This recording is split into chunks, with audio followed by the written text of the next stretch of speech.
Right. De Niro time. Yes, twice. The Alto Nights. This is Robert De Niro boldly going where he has gone before, this time twice. So, dual role of mob bosses Frank Costello and Vito Genovese, based on true events, crime drama, written by Nicholas Pileggi, best known, of course, for Goodfellas.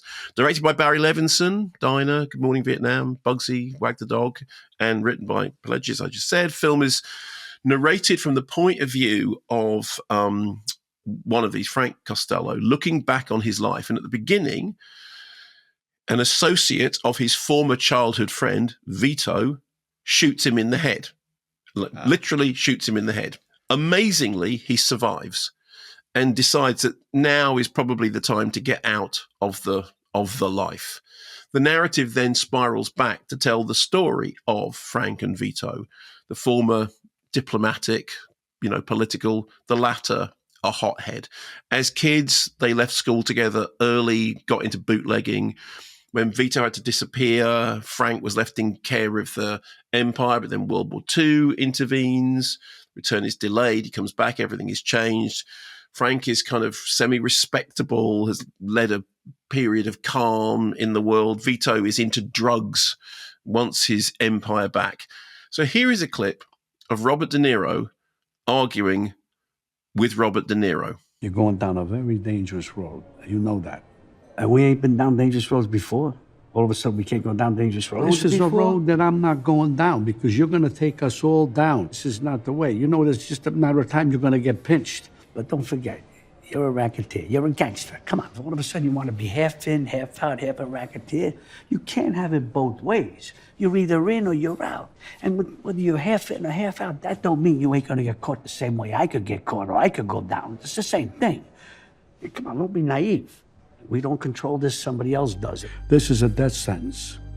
Bada-boom, bada-bing, bada-dum. And so, obviously, tensions broil between them leading up to the shooting, which is where we began, and then the rest of what comes after. So, apparently, the idea for this film dates back to the early 70s. It was initially entitled Wise Guy, and of course, Pileggi's original book, Goodfellas book, was Wise Guys. Got passed on by every major studio, finally greenlit a couple of years ago, 3 years ago. It is solid, seen it all before, but I kind of enjoy this gangster fare, directed by Levinson.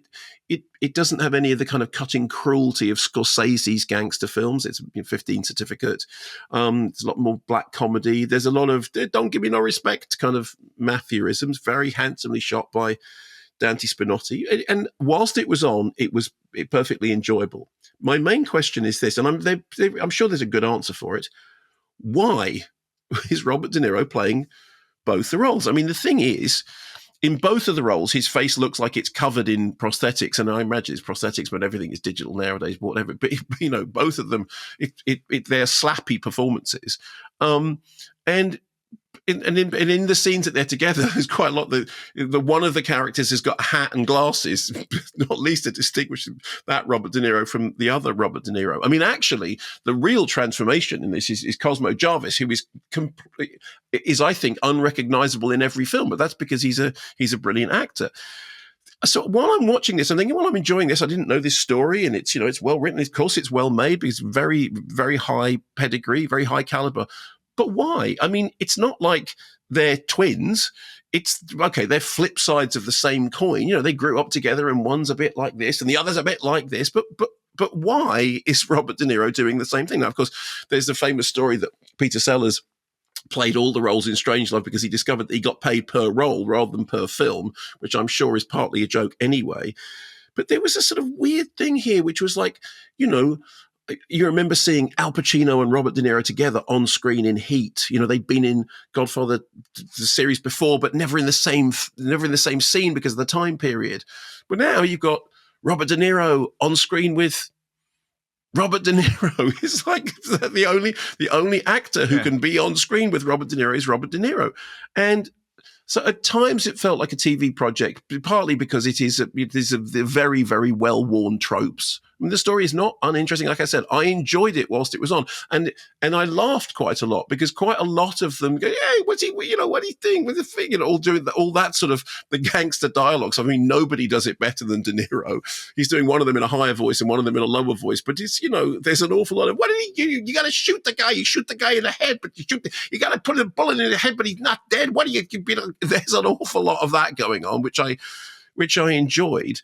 I suspect, however, that in 2 weeks' time, it'll be gone from my head completely. And I am left somewhat baffled as to why it is that De Niro is doing both roles. And I suppose part of the answer is it's the old Jurassic Park thing. Your scientists were so busy figuring out whether they didn't stop to wonder whether they should. Because when we were listening to the clip, that sounded like a Robert De Niro monologue. That's what it sounded. Well, you know why, like, Simon? Because it was. So is. Yeah, and sometimes that device is what was it Tom Hardy who did the Cray twins? Yes, but they're the Cray twins. Fine, they're the Cray twins. They're two people who are twins. Sense. But that the people who criticize, just to go back to the one camera thing, the one doing a one-er. That some people said, okay, well, it's just a bit show offy. It doesn't really add to the story. Not true in the case of adolescence. Not true. But I wonder if this sounds, I haven't seen it, but it sounds a little bit like that. Because you're saying, why? There's no reason for it just to be Robert De Niro. No. Maybe they're doing it just because they thought they could do it. But isn't it distracting to think I'm now watching a dialogue between the same person? Yes, it is distracting.